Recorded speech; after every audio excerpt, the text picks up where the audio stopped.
Muy buenas tardes. Gracias por esta oportunidad que me recuerda una anécdota. En los años 90, recién electo senador, un distinguido rector de una universidad me invitó a un seminario sobre historia, jurisprudencias comparadas de constituciones. Yo le dije, ¿por qué me invitaba a mí a hablar de un tema en que probablemente el auditorio sabía mucho más que yo? Y me dijo, déjame decirte la verdad. El primer invitado me dijo que no. El segundo me acaba de decir que no puede. El seminario está tarde y necesito un expositor. Así que esa fue la verdad, y hoy día hablar ante un público tan conocedor de estas materias me recordó esa anécdota. Lo primero que yo quisiera plantear es que hoy día estamos viviendo en un mundo que es totalmente distinto al mundo que conocimos y que va a ir cambiando cada vez más. Y por tanto, el que no comprenda las tendencias y no logre adaptarse a esas tendencias y aplicar las herramientas y tecnologías que hoy día tenemos, no va a ser capaz de subirse al carro de esta revolución tecnológica que ya está golpeando nuestras puertas.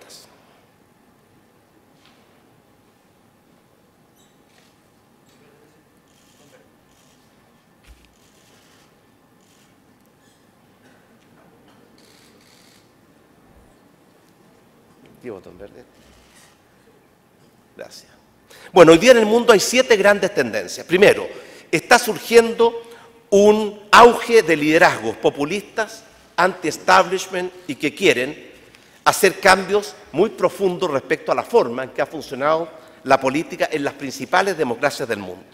Segundo, estamos viviendo un cambio demográfico muy acelerado, en que esencialmente cada día nacen menos personas, cada día vivimos más y por tanto hay un envejecimiento rápido que va a cambiar enormemente, no solamente las necesidades de la sociedad, sino que también la forma en que la sociedad puede satisfacer esas necesidades. En tercer lugar, sin duda, tenemos un aumento en la demanda por recursos naturales, un aumento en la demanda por recursos naturales, por agua y energía, que parecían que eran abundantes, pero que hoy día sabemos que son escasos y tenemos que utilizarlos con mucho mayor inteligencia. Cuarto, el fenómeno del calentamiento global y el cambio climático, que ya no es una teoría, es una verdad que ya está produciendo efectos y particularmente en países como Chile. Ya no queda ninguna duda, después del 5º informe del panel de expertos, que la mano del hombre tiene un rol muy significativo en este cambio climático que estamos viviendo. Quinto, emerge un nuevo mundo. Ya no es el mundo bipolar del siglo XX, ni el mundo unipolar de comienzo del siglo XXI, en que había una sola potencia, sino que surgen muchas potencias. De hecho, hoy día, el PIB de China a PPP ya superó al PIB de Estados Unidos con esa misma medición. Y vemos que en algunas décadas más, Estados Unidos no va a ser ni la primera ni la segunda potencia. Va a ser la tercera, largamente superada por 2 países del Asia como son China e India. Sexto, hoy día estamos avanzando cada vez más a nivel mundial a una sociedad de clase media, que tiene otras necesidades, que está mucho más informada, empoderada, exigente e impaciente que lo que normalmente eran los ciudadanos hace muy pocas décadas atrás. Séptimo, el cambio tecnológico que está afectando a nuestra sociedad, no solamente el que ya conocimos. Cuando yo era estudiante de posgrado no existía el fax, no existía la fotocopia, no existía el email, no existía Google, no existía nada. Y sin embargo, uno de los grandes adelantos de esa época fue el liquid paper, que permitió, aunque ustedes se rían, yo escribía mi tesis de doctorado en 8 copias con papel de calco y mi mujer me ayudaba a tipear y cuando yo revisaba había un error, corregíamos el error, pero después se incorporaban 2 errores más y era un proceso interminable. El liquid paper permitió separar los errores de los aciertos y fue un tremendo avance tecnológico, aunque ustedes se rían. Pero hoy día el cambio tecnológico es de una magnitud y de una velocidad como nunca antes habíamos conocido. Algunos de estos cambios tecnológicos es la inteligencia artificial. No hay nada más perfecto que el cuerpo humano. El cuerpo humano es una máquina perfecta o muy cercana a la perfección. y tiene un sistema inteligente que le permite actuar y operar sin que tengamos que estar conscientes de ello. Ninguno de ustedes está preocupado, ¿cierto?, que su corazón lata, pero si su corazón no latiera, no tendrían la oportunidad de ver esta extraordinaria exposición y late en forma automática sin que ustedes se preocupen. Vemos que la inteligencia artificial nos va a cambiar nuestras vidas. Este aparato va a ser nuestro mejor amigo. Va a ser nuestro mejor amigo, ya lo es, pero de aquí en adelante vamos prácticamente a poder depender de él para casi todas las necesidades o preferencias del ser humano. Vemos que, además, que lo que está pasando con vehículos autocontrolados y automanejados va a significar que la necesidad de vehículos de transporte se va a reducir a la tercera parte. Porque no va a haber necesidad de tener un vehículo que está detenido 22 horas al día y solamente anda en promedio 2 horas al día cuando uno puede o requiere el vehículo en el momento oportuno y el vehículo adecuado. Lo que ocurre con todo lo que es Big Data y análisis y tecnología en la red, simplemente es un mundo nuevo que no podemos imaginar. Es un mundo, en la web 1.0 conectó computadores con computadores, la web 2.0 computadores con personas, la web 3.0 computadores con personas en el marco de un mundo de inteligencia artificial. Y todo va a ser inteligente, porque las cosas van a ser inteligentes al tener sensores cada día más pequeños, poderosos y económicos, que van a transmitir información a un centro de inteligencia artificial que la va a saber procesar y utilizar. Y eso va a hacer cambios radicales en nuestras vidas, en nuestros hogares, en nuestras oficinas, en nuestras ciudades, que todavía no podemos imaginar. Y el cambio está a la vuelta de la esquina. Tomó 4.000 años entre que Ícaro soñó que podía volar hasta que Leonardo da Vinci dibujó, ¿cierto?, el primer boceto de un objeto volador. Y después 400 años hasta que los hermanos Wright lo hicieran volar. Esos tiempos se acabaron. Ahora, entre el descubrimiento, la idea, el descubrimiento y su aplicación, a veces no pasan ni siquiera meses. Y eso es otro de los cambios fundamentales que está ocurriendo. La manufactura, que va a estar adecuada a los requerimientos de los consumidores, ya no la producción en masa. Como decía Ford o Henry Ford, usted puede elegir el auto de cualquier color siempre que sea negro.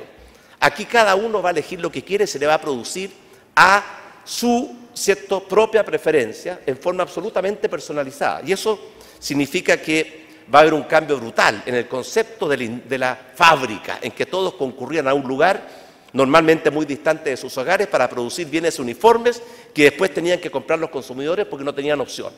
Este es un cambio brutal en la forma de trabajo. Por otra parte, el Internet de las cosas y todo lo que son, ¿cierto?, los dispositivos conectados va a significar un cambio además de lo que es el hogar, los vehículos, las oficinas, las ciudades, en nuestros propios cuerpos. Cuando tengamos sensores en nuestro cuerpo que van a estar diagnosticando en tiempo real todos nuestros síntomas, transmitiéndolos a un centro de diagnóstico que va a tener toda la información del mundo y por tanto comunicando de inmediato a nuestro doctor y a nosotros mismos cuáles son las medidas que tenemos que tomar, probablemente la expectativa de vida va a provocar un nuevo salto. Hemos ganado 20 años en los últimos 50 años en Chile en expectativa de vida. El día en que cada año la expectativa de vida aumente en más de un año, estaremos acercándonos al sueño de la inmortalidad.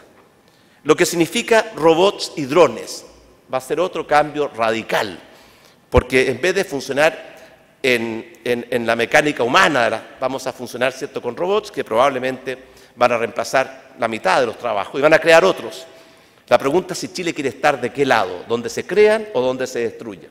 ¿Y qué tipo de legislación laboral requerimos para fomentar estar del lado donde se crean y no del lado donde se destruyen? Y los drones van a permitir que el mundo va a dejar de ser un mundo de 2 dimensiones. Y al poder operar en tercera dimensión vamos a ampliar inmensamente el espectro de la capacidad que tiene el ser humano de poder moverse, transportar y actuar en este mundo tridimensional. Lo que es cierto, todas las social media y plataformas, bueno, solamente está empezando. Y por tanto, en esta materia, el cambio que viene es muy radical. Dado este mundo, ¿cuáles son los desafíos y qué tiene que hacer Chile para no quedarse fuera de esta revolución? Porque las revoluciones del conocimiento y la información han demostrado ser generosas con los países que quieren tomarlas en sus manos y aprovecharlas, pero también han demostrado ser indiferentes y crueles con los países que le dan la espalda y simplemente las dejan pasar. Y yo siento que hoy día en Chile le estamos dando la espalda a esta revolución tecnológica que viene, porque no nos estamos preparando. La legislación y los cambios en la forma de enfrentar esta revolución tecnológica no son los que se requieren para poder enfrentarla en forma exitosa. Al revés, yo siento que en muchas materias, reforma tributaria, reforma laboral, reforma educacional, estamos avanzando en la dirección equivocada, rigidizando en lugar de flexibilizar, ahogando la capacidad de innovar y emprender en lugar de promoverla, y muchas cosas más. Ahora, sin duda Chile tiene brechas en materia de digital, que tenemos que hacernos cargo, yo sé que usted ha hablado de eso, pero son brechas fundamentales para poder hacer que la revolución digital sea además una revolución no solamente para aumentar las diferencias o favorecer solamente a los privilegiados, sino que sea una revolución que nos incluya a todos. Y tenemos brechas en inversión, en investigación y desarrollo, en ciencias, en conectividad, brechas socioeconómicas y también brechas regionales. Y esas brechas, si queremos una sociedad más justa, más inclusiva y con verdadera igualdad de oportunidades, tenemos que enfrentarlas ahora, antes que sea demasiado tarde. ¿Cuáles son los objetivos? Los objetivos para avanzar hacia un país digital. Ayer hablábamos en otro foro sobre modernización del Estado. El Estado chileno se hizo en el siglo XIX, se parchó en el siglo XX y ya no responde a las necesidades del siglo XXI. Tenemos una multiplicidad de organismos, más de 20 ministerios, más de 250 organismos públicos, más de 250.000 normas, decretos, reglamentos, que muchas veces no han sido pensados en forma racional, sino que se van agregando, y los que debieran desaparecer desafían la ley de la inmortalidad. Porque cuando hubo una necesidad aparecen y cuando desaparece la necesidad se esconden. Y por tanto nunca mueren. Y el Estado crece en forma inorgánica. Y eso es una enorme carga para el país que queremos todos construir. El Estado tiene que ser un aporte a la sociedad civil. No puede ser un freno a la sociedad civil. Y por esa razón es fundamental promover, fortalecer la capacidad de innovar, de emprender, desatar las fuerzas de la libertad, de la imaginación, de la creatividad, y no las fuerzas, ¿cierto?, de la burocracia, del entorpecimiento. Chile muchas veces es un país con cultura del no. En cualquier organización hay mucha gente que puede decir que no, pero hay muy poca gente que puede decir que sí. Por eso cualquier buena idea tiene miles de peligros de morir antes de ver la luz del sol, porque hay muchas etapas que la pueden matar. Desgraciadamente, para llegar a ver la luz del sol tiene que superarlas todas. Esa es una estructura que está más propensa al statu quo que la innovación y al emprendimiento. Crear las condiciones para que Chile pueda insertarse en esta cuarta revolución industrial y, por supuesto, apalancarse en la construcción de esta economía del conocimiento para ser capaces de mejorar la competitividad y la eficiencia de todo el sistema económico de nuestro país. Respecto a la modernización del Estado, tiene que ver con cuál es el rol del Estado, cuáles son las funciones, las atribuciones que debe cumplir, cómo debe organizarse el Estado para cumplir con esas funciones, cuál debe ser la política laboral, de contratación, de promoción, de capacitación. Todas esas cosas, ¿cierto?, hace mucho tiempo que en Chile no se piensa. Yo creo que cualquier pequeña y mediana empresa tiene mejor planificación estratégica que el Estado de Chile, que muchas veces se ve atrapado en esa inercia y en esa burocracia. Y esa inercia y esa burocracia es hoy día un enemigo más poderoso que nunca, porque el mundo que viene es absolutamente incompatible con un Estado que no sea capaz de adecuarse él y de facilitar a la sociedad civil y al sector privado su plena utilización de los instrumentos y oportunidades que este mundo trae. Objetivos y metas. Fortalecer la capacidad de emprendimiento e innovación, crear las condiciones para insertarse en la revolución industrial, digitalizar el Estado y facilitar la digitalización del resto de la sociedad, adaptar las regulaciones e instituciones para que esto sea de verdad posible y compatible, y crear las condiciones para que este efecto positivo de las nuevas tecnologías permita también que irradie a todos los miembros de la sociedad. Y, por supuesto, superar el analfabetismo digital que afecta a gran parte de nuestra población. Tenemos 5 propuestas para este Chile digital y conectado En primer lugar, ¿cierto?, tener al Estado de Chile al alcance de un smartphone. Chile sin papeleos, que al año 2022 el 80% de los trámites que un ciudadano debe hacer con el Estado lo puede hacer desde su smartphone o desde su computador personal, y que ese número tienda al 100% hacia el año 2025. Y esto significa terminar con la cultura del papel. Por ejemplo, ¿por qué el Estado le pide a un ciudadano un certificado que es el propio Estado el encargado de emitirlo? Cuando uno va a hacer un trámite frente a un organismo del Estado y le pide certificado de nacimiento, ¿quién emite el certificado de nacimiento? El propio Estado. O sea, el que me lo pide es el que le emite. Lo que pasa es que no está organizado para satisfacer a los ciudadanos, sino que está organizado de acuerdo a sus propios ciertos procedimientos y prejuicios. Lo lógico es que tengamos interoperabilidad, de forma tal que si yo tengo un carnet de identidad, nunca me pidan el certificado de nacimiento. Porque para tener carnet de identidad, yo tengo que tener certificado de nacimiento. Y si alguien lo necesita, que el propio Estado que lo emite se lo autoprovea y no se lo pida al ciudadano. Identidad digital. Implementar la verdadera identidad digital, la firma electrónica, el uso de la clave única, para que podamos interactuar en forma remota con el Estado sin perder nuestra identidad y, por tanto, sin sacrificar seguridad en esa relación que tenemos por el Estado. Y promover un servicio de notificación electrónica, lo cual va a liberar una enorme cantidad de recursos en los millones y millones de notificaciones que se hacen en forma manual, física, podrían hacerse en forma electrónica. Son parte de lo que uno requiere hacer, ¿cierto?, con un Estado, que uno pueda acceder a gran parte de él y poder utilizar los servicios del Estado a través, ¿cierto?, de la tecnología de un teléfono inteligente. Infraestructura digital para el siglo XXI. Por supuesto, el plan Iluminar Chile hacia el 2025, con una verdadera red de alta velocidad fibra óptica en todas las comunas de Chile. Hay que licitar nuevos espectros y acortar los plazos entre que se licitan los espectros y que se pueden utilizar, porque hoy día son propios de un mundo que ya no existe. Poner en operación un nuevo espectro dedicado al Internet de las cosas, que hoy día no está disponible aún y que tenemos que anticiparnos a ello. Eliminar las barreras y simplificar la obtención de permisos municipales para poder acceder a bienes públicos que son necesarios para desplegar la fibra óptica o desplegar la telefonía móvil. Y reforzar los apoyos a las zonas extremas. Hoy día en Chile tenemos 3 redes de fibra óptica a lo largo, lo que se llama la carretera 5, la carretera 5D. Lo que se requiere no es construir más carreteras 5D. Lo que se requiere, ¿cierto?, es conectar todas las regiones, todas las provincias, todas las comunas con esa carretera. Son más bien ramales, troncales, ¿cierto?, la ramificación de esa carretera lo que está impidiendo al país estar integrado. Es lo que pasa muchas veces, que las carreteras están hechas para que la gente viaje de Santiago a Puerto Montt, pero nunca está pensado, ¿cierto?, que esa misma carretera, en lugar de favorecer a los que viven en torno a ella, los perjudica, porque los aleja de un lugar a otro en vez de acercarlo. Esa necesidad de hacer la ramificación de la carretera digital es una prioridad fundamental. El gobierno acaba de licitar en cerca de $100 millones el enlace de fibra óptica de Puerto Montt con Coyhaique y Punta Arenas. Hoy día existía, pero pasaba, ¿cierto?, por Argentina. Pero hay un tema regulatorio fundamental.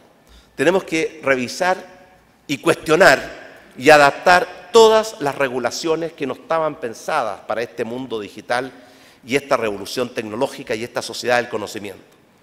Para facilitar las transacciones digitales, para digitalizar el Estado, para adecuar la legislación que regula los datos y para adaptar las regulaciones y lograr una igualdad de trato entre distintas plataformas digitales. Ayer nos reunimos con el viceministro de Argentina, que está a cargo de esta modernización, y él contaba que uno de los problemas que tuvieron en Argentina fue que la ley decía que tenía que firmarse de puño y letra. Entonces le dijo: aquí estoy, yo tengo apoyado el puño en el computador y las teclas tienen letra, y por tanto, délo por cumplido porque aquí hay puño y hay letra.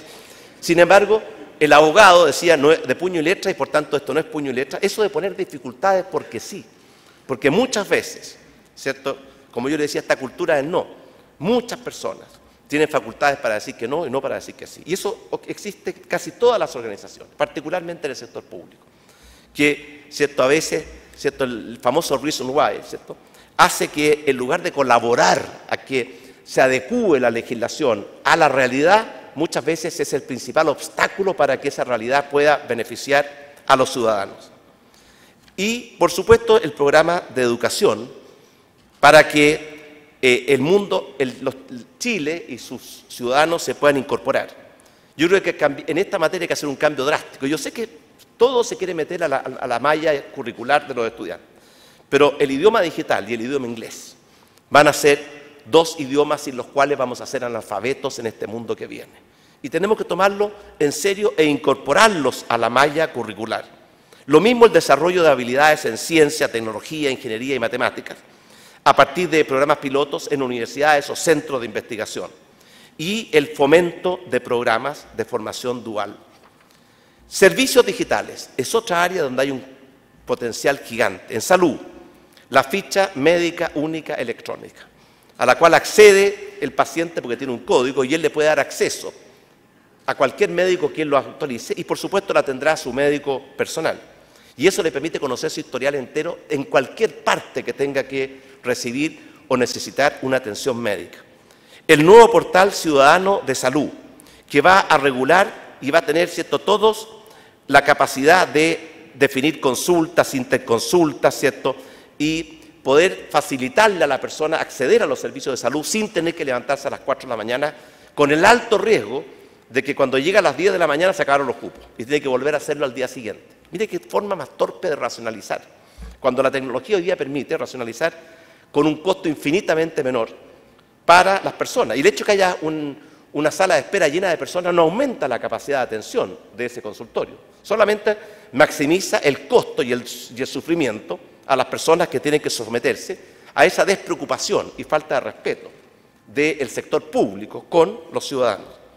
Y lo mismo con la masificación de la telemedicina, que nos va a permitir no solamente los diagnósticos, sino que también incluso operaciones quirúrgicas a través de telemedicina o intervenciones quirúrgicas remotas. Y en educación, yo les mencionaba, ¿cierto?, que el plan de formación digital, ¿cierto?, para incorporar estas herramientas tecnológicas y los programas conectados con esta revolución del futuro en nuestros colegios y en nuestras escuelas es fundamental. Tenemos tantas cosas, ¿cierto?, que podemos, ¿cierto?, que decir con claridad que son menos importantes, menos trascendentes para el bienestar y para la calidad de vida de los chilenos que estos dos elementos que sí están incorporados en nuestro currículo. Y servicios sociales digitales. La plataforma de datos y programas sociales en que cada persona puede saber a qué beneficio está accediendo, qué derechos tiene y a qué beneficios que no está accediendo tiene derecho a acceder y que lo pueda saber. Y segundo, un RUT único del proveedor del servicio y un RUT único del receptor del servicio, para poder saber exactamente cómo funciona el sistema de redistribución que tenemos en nuestro país, que hoy día no lo sabemos. Hay cientos de instituciones públicas que dicen que hacen ciertas políticas sociales, y sin embargo, como no están conectados y no tenemos ese RUT único de quien entrega un subsidio y de quien recibe un subsidio que nos permite hacer una matriz y conocer cuál es el verdadero impacto del gasto social, nos permite hacer que nuestra estructura de políticas sociales sea eficiente y esta tecnología es un tremendo aliado. Lo mismo, esta tecnología en materia de seguridad ciudadana va a ser probablemente un game changer, porque va a permitir cosas que hasta hoy día parecían imposibles. De hecho, lo que más falta hoy día en materia policial, más que músculo, porque hemos aumentado de 40.000 a 60.000 los carabineros en los últimos 10 años, es inteligencia, es cabeza. Es llegar, no cuando los camiones están quemados y humeando, sobre todo cuando sabemos que los que cometen estos delitos no es que sean, ¿cierto?, personas distintas e impredecibles, son los mismos siempre. En el caso del terrorismo son dos organizaciones que se autoatribuyen los delitos terroristas, la UAM y la CAM. Y ahora, ¿cierto?, sabemos que tiene conexiones con la RAM, que es la resistencia ancestral mapuche que está operando en Argentina. Y el 80% de los delitos comunes los cometen bandas o pandillas. Aproximadamente 350 bandas o pandillas son responsables del 80% de los delitos que se cometen en Chile. Y por tanto, lo que uno tiene que hacer es tratar de aumentar la inteligencia para poder penetrar, tener información y desmantelar a esas bandas y pandillas que operan con un modus operandi constante, que uno puede saber rápidamente y lo sabe, los vecinos saben dónde están, dónde viven, a qué hora salen, Y esa inteligencia que está al nivel de la gente no está al nivel de las policías. Y por tanto, este sistema, la nueva tecnología, va a significar un salto muy poderoso en usar la tecnología para poder empezar a actuar con más inteligencia, porque la delincuencia, el crimen organizado, el narcotráfico, el terrorismo son enemigos muy inteligentes. Son formidables, implacables, no respetan nada ni nadie. Y además van adelante en materia de innovación y tecnología. Ahí hay un cambio muy profundo, que no es solamente la modernización administrativa de Carabineros para que se controle mejor el uso de los recursos públicos. Es la modificación operativa para que cumplan mejor su labor de prevención y sobre todo inteligencia, porque la mayoría de los delitos en Chile los cometen bandas cuyo principal instrumento para poder desmantelarla es la inteligencia más que la fuerza bruta. Llegamos tarde a la revolución industrial.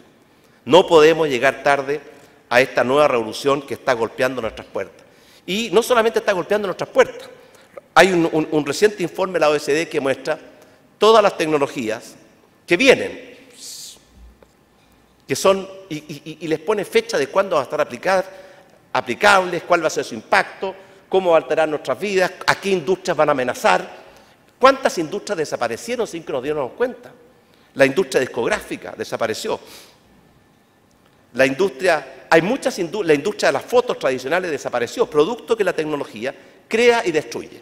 Ese es el efecto schumpeteriano de la destrucción positiva. Por eso, si queremos realmente enfrentar este desafío, vamos a tener que saltar tan alto como la bella Isenbayeva. Vamos a tener que correr tan rápido como algún día corrió Usain Bolt.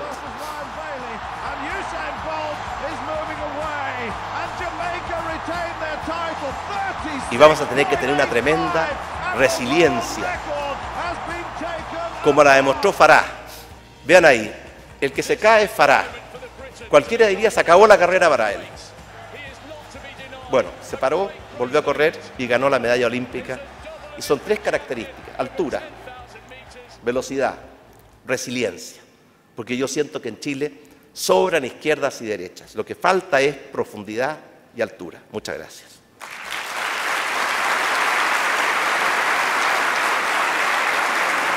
Muchas gracias, muy buenas tardes. Muchas gracias, presidente, muy interesante su presentación. Buenas tardes, presidente. Sebastián, muchas ¿Cómo gracias. está tocayo, Roberto? Presidente, usted presentó una ambiciosa agenda. Muchos desafíos por delante tiene el país. Sin embargo, en caso de imponerse en la elección de fin de año, usted va a probablemente tomar las riendas de un país escaso de recursos. Más allá de que la presidenta hoy día en la mañana haya dicho a la salida del Consejo de Gabinete que da lo mismo quien gobierne y quien tome las riendas del país, el país va a crecer sí o sí. Lo cierto es que hay una mochila de arrastre. Y como hay que poner la plata donde están las palabras, presidente, ¿en qué se va a expresar esto en términos de énfasis de recursos de parte de una eventual administración suya en lo que es la prioridad de la transformación digital, que es lo que nos convoca hoy día?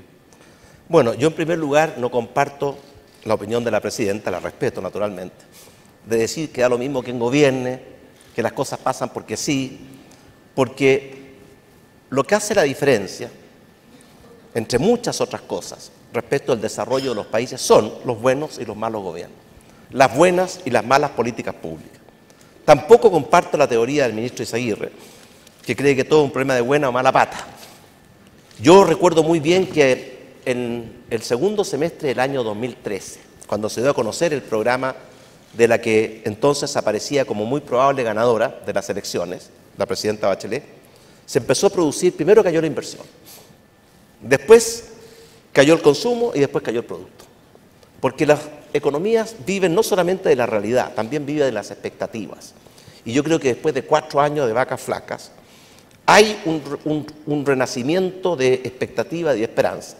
Y que algo va a ayudar al crecimiento durante estos meses. Pero las políticas públicas que han generado el estancamiento, la mala reforma tributaria, que frenó la inversión, que frenó la innovación, que frenó el crecimiento, la mala política educacional, que se dedicó, ¿cierto?, a quitarle a los padres el derecho a elegir, el derecho a aportar, a obligar a los sostenedores particulares a comprar sus escuelas, cuando lo importante es que tengan un edificio.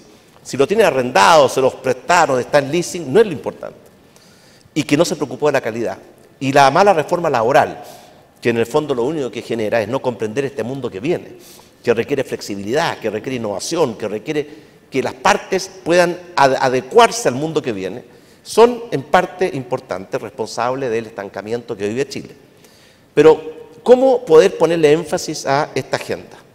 Bueno, nosotros, no quiero hablar del gobierno anterior, pero nosotros le pusimos un esfuerzo enorme en el gobierno anterior. Y cosas, por ejemplo, como Chile Atiende, que fue un enorme esfuerzo porque la inercia del Estado es enorme, es muy grande. Pero cómo incorporar a Chile Atiende, que era una plataforma de ventanilla única, pero que incorporaba muchos servicios en forma remota y también en forma presencial para facilitarle los trámites a los usuarios. Fue un adelanto y un progreso muy grande. Esta agenda que yo acabo de plantear va a requerir recursos. Lo primero que hacemos nosotros es, como fuente de recursos, es uno, recuperar la capacidad de crecer, porque no hay mejor política fiscal que el crecimiento económico. Y no hay mejor política laboral que el pleno empleo. ¿Por qué digo esto? Por ejemplo, este gobierno hizo una reforma tributaria que pretende recaudar 8.000 millones. Pero si le atribuimos 2/3 de la pérdida de crecimiento, que es lo que atribuyen todos los expertos nacionales y extranjeros a las malas políticas, se perdió más recurso fiscal por el menor crecimiento de lo que se ganó por una reforma tributaria. Y por lo tanto, una cosa es crecimiento como una fuente poderosa de recursos. Lo segundo es que el Estado está gastando 65.000 millones de dólares al año. Hace 10 años atrás gastábamos, ¿cierto?, menos de 40.000. Ha sido un crecimiento permanente, con muy poca evaluación. Hay una especie de como que la gestión, la evaluación, pero uno quiere que las cosas funcionen, tiene que tener metas, ideas claras, metas definidas y concretas, un plan de acción, un sistema de evaluación para ir, ¿cierto?, siguiendo los logros y también de exigencia a las personas, porque si uno no mide, ¿cierto?, no puede gestionar.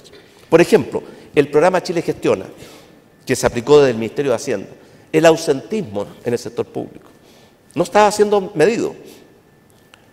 Las licencias médicas, la no recuperación de licencias médicas. Ustedes saben que en el sector público, cuando una persona tiene una licencia médica, se la paga el Estado en forma inmediata y después el Estado la recupera de la ISAPRE. No había preocupación por recuperación.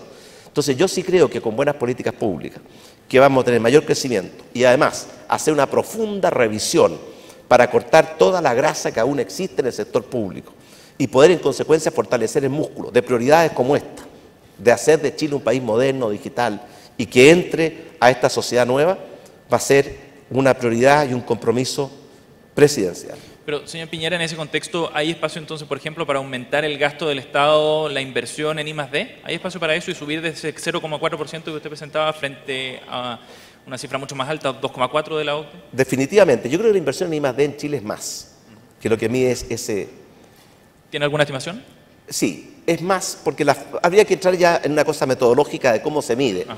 Nosotros establecimos una franquicia tributaria para fomentar la inversión en I+D, no solamente en el sector público, porque no solamente es poco ese 0,4%, sino que el 70% lo hace el sector público. En los países que tienen más, el 70% lo hace el sector privado. Y por tanto establecimos esta franquicia tributaria que ha ido creciendo enormemente, que es un incentivo a que el sector privado también invierta más en I+D. Pero definitivamente sí, si uno tiene más ingresos por mayor crecimiento y reduce gastos ineficientes, superfluos, ¿cierto? Por ejemplo, en los últimos tiempos se han incorporado 100.000 trabajadores al sector público. 100.000 trabajadores más. Si el costo de eso fuera $1 millón de pesos bruto al mes, estamos hablando de cerca de 3.000 millones de dólares al año. Uno se pregunta, ¿cierto?, si están siendo bien utilizados esos recursos. Si hay un control de la eficiencia del sector público que está al servicio de los ciudadanos, de que haya metas, que haya evaluaciones, que haya control de la gestión de los más de 250 organismos del Estado. Y volviendo al número, ¿usted tiene alguna meta planteada en un eventual gobierno suyo en esos 4 años? ¿A cuánto le gustaría llegar al último año? Por Sí, ejemplo, nosotros queremos triplicar esa meta en 8 años, porque vamos a aspirar, ¿cierto?, a que este programa, ¿cierto?, se proyecte por 8 años, porque 4 años es un periodo que a veces no es suficiente para consolidar ciertas reformas que se requieren. 2 gobiernos de centro-derecha, se subentiende. Bueno, en el 2025 en las metas de 2025 también está más o menos implícito.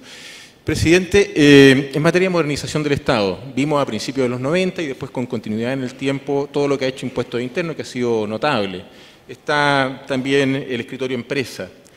¿Qué política, la principal, que usted podría identificar, cree que va a ser en su gobierno central en materia de modernización del Estado?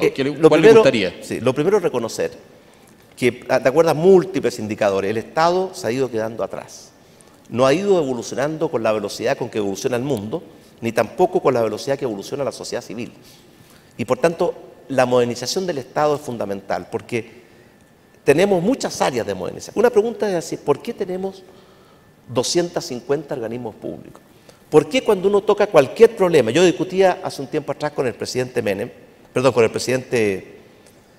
Mauricio Macri, el tema de la integración, Aguas Negras, Las Leñas. Yo le decía, está bien, tenemos que hacerlo, pero lo que no puede ser es que ganemos 15 minutos porque construimos un túnel que nos costó miles de millones de dólares y perdamos una hora porque hay un funcionario, ¿cierto?, que no cumple su labor en la aduana. ¿Qué es lo que ocurre? Entonces, ¿cómo integrar las dos aduanas para que tengamos, ¿cierto?, un control único y no esta verdadera espera de horas y horas? Y el problema es que tanto en Argentina como en Chile, en la aduana participan en Chile 11 instituciones y en Argentina 17. Entonces tenemos a veces un Estado que no está realmente racionalizado a lo que es este siglo XXI. Por eso que la economía digital y el Estado digital va a ser un tremendo incentivo e instrumento para modernizar el Estado y redefinir las funciones de cada uno de los organismos públicos. Ahí hay que partir, presidente, por limpiar un poco la información, porque los últimos programas de evaluación de gestión del Estado arrojaron 100% de éxito en el 100% de los casos. Y sin ninguna consecuencia. Ese es el problema, porque se evalúan los programas, pero finalmente la evaluación, cualquiera que sea, no afecta. Y por eso nosotros tenemos una unidad, ¿cierto?, que está revisando muy profundamente la evaluación de los principales programas, porque son cientos, de forma tal de prestarle atención a las conclusiones de esa evaluación de un panel de expertos y hacer los cambios que se requieren. Y en algunos casos hay algunos programas que no se justifican para nada. Hay programas, ¿cierto?, que el costo operativo, por cada un peso que llega, ¿cierto?, a su beneficiario final, se gastan 4 pesos en administrar ese beneficio. Presidente, la tecnología es disruptiva, es acelerada, nos pilla de repente dormidos. Es lo que ha pasado con Airbnb, con Uber, con Cabify. Hemos visto también las consecuencias y los trastornos que provoca a nivel social. ¿Qué aproximación va a tener un eventual gobierno suyo en materia de regulación de todas estas transformaciones que no tienen que ver tanto con teclas que toca el Estado, sino que surgen espontáneamente en la dinámica económica? Bueno, las innovaciones surgen, ¿cierto?, espontáneamente. El Estado no es un gran inventor. Si usted ve, los grandes inventos de la humanidad han sido todos obras de grupos pequeños o incluso de personas individuales. El Estado lo que tiene que hacer es, cuando surge una innovación, adecuar la legislación para no frenar, sino que hacer que esa innovación se inserte en la sociedad. A veces, por ejemplo, el caso de Uber. ¿Por qué Uber, cierto, tiene ventajas comparativas? En primer lugar, porque los autos de Uber están 2/3 del tiempo con pasajeros y los taxis están menos de 1/3 del tiempo con pasajeros mientras están en movimiento. Luego hay una ventaja enorme que está utilizando el doble o más. ¿Por qué? Porque el taxi no está recorriendo la ciudad, el Uber, sino que lo llaman. Y vamos cada vez más a una economía de servicios. Y yo lo que quiero no es un auto. Yo quiero que me transporten en el momento que quiero y con el vehículo adecuado. Y por esa razón, lo que está haciendo Uber, lo que está haciendo Airbnb es, en el fondo, aumentar brutalmente la productividad de los bienes para que estén a disposición de todos y no que uno tenga que poseerlos para utilizarlo un porcentaje muy pequeño del tiempo. Ahora, ¿qué hacer con los otros taxis? Bueno, yo creo que habría que incentivar que ellos también tengan la tecnología que les permita no pasarse 2/3 del tiempo recorriendo la ciudad, contaminando, congestionando y sin pasajeros. Entonces habría que ayudarlos a los otros a que implementen su propia, ayudarlos a implementar estas tecnologías que son bastante, una vez que están inventadas, son bastante simples de utilizar, más que pretender que no entre Uber. En Boston, cuando se empezó a implementar la electricidad el siglo antepasado, ¿cierto?, la industria de las velas se opuso a la electricidad porque iba a provocar desempleo. Imagínense que le hubieran hecho caso. y hubieran parado, ¿cierto?, la incorporación de la electricidad para no perder empleo en la industria de las velas. Eso pasa muchas veces en el tiempo moderno. Ahora, hay una resistencia natural de los grupos de interés asociados y no solo en este caso de los taxistas, ¿no? Si usted hablaba de modernizar el Estado, eso también genera resistencias. ¿Cómo se vence eso cuando hay un problema también cultural asociado a estos avances tecnológicos? Sin duda que hay una tremenda resistencia, en parte porque a veces afecta intereses y en parte porque la gente le resiste al cambio porque se siente cómoda con la forma en que ha hecho las cosas siempre. Y por tanto cualquier cambio dice voy a quedar obsoleto, voy a ser, ¿cierto?, superado por las circunstancias. Se resiste al cambio, es parte de la naturaleza humana. Por eso una primera cosa es hacer esta educación para que la gente entienda que la tecnología va a ser un aliado y no va a ser, ¿cierto?, su enemigo. Y por lo tanto que él también puede aprender a usar esa tecnología. Yo les contaba que tuvimos una larga reunión con el equipo que ha hecho una transformación enorme en Argentina y que ellos pusieron mucho énfasis en primer lugar, bajar las resistencias por temor y decirle esto va a ser, ¿cierto?, que un aliado suyo y además va a permitir un enorme beneficio en mejorar la calidad y la productividad de la atención del Estado a los ciudadanos. Pero eso es un tema central de explicar, enseñar, compartir con las personas que van a tener que ser los que van a utilizar. Hoy día, me nos contaba Martelo, ¿cierto?, que en Argentina ya, ¿cierto?, el crecimiento, que ellos iban muy atrasados con respecto a nosotros, y hoy día nos han superado, porque llevan varios años trabajando sistemáticamente en esa línea con un gran impulso y apoyo del presidente Macri. Presidente, hace un rato Sergio Ursúa en su presentación nos mostraba una cosa increíble. A los inicios de la revolución industrial, trabajadores salían a quemar máquinas textiles, todas las primeras funciones mecanizadas que se desarrollaron. La vieja economía va a mirar al Estado cada vez que surjan estas innovaciones disruptivas.